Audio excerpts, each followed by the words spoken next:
कोयना धरण परिसरात मुसळधार पाऊस. कोयना पाणलोट क्षेत्रामध्ये पावसाचा जोर वाढला. कोयना धरण परिसरात 95 मिलीमीटर पावसाची नोंद.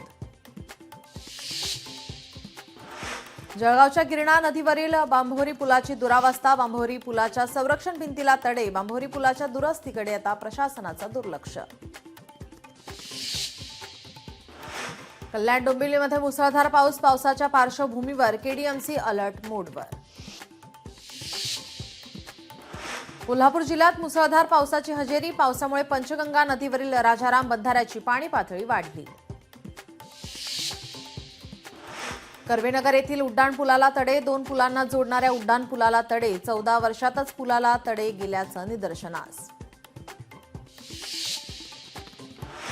नवी मुंबईतील वाशी प्लाझाची भिंत कोसळली. भिंत कोसळल्याने 8 ते 10 गाड्यांचं नुकसान. कोणतीही जीवितहानी नाही. परशुराम घाटाच्या सुरक्षेचा मुद्दा ऐरणीवर. मुंबई गोवा महामार्गावरील परशुराम घाटातील संरक्षक भिंत कोसळण्याची भीती. डोंगरातून येणाऱ्या पाण्याच्या प्रवाहामुळे धोका. नाशिकमध्ये बस चालकाचे नियंत्रण सुटल्याने अपघात. बस अपघातात 2 जणांचा मृत्यू तर 3 ते 4 जण जखमी झाल्याची माहिती.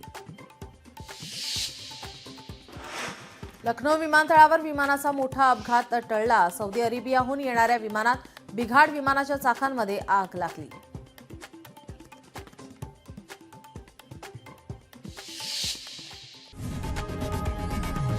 लोकशाही मराठी ऐका, पहा, जागरूक रहा.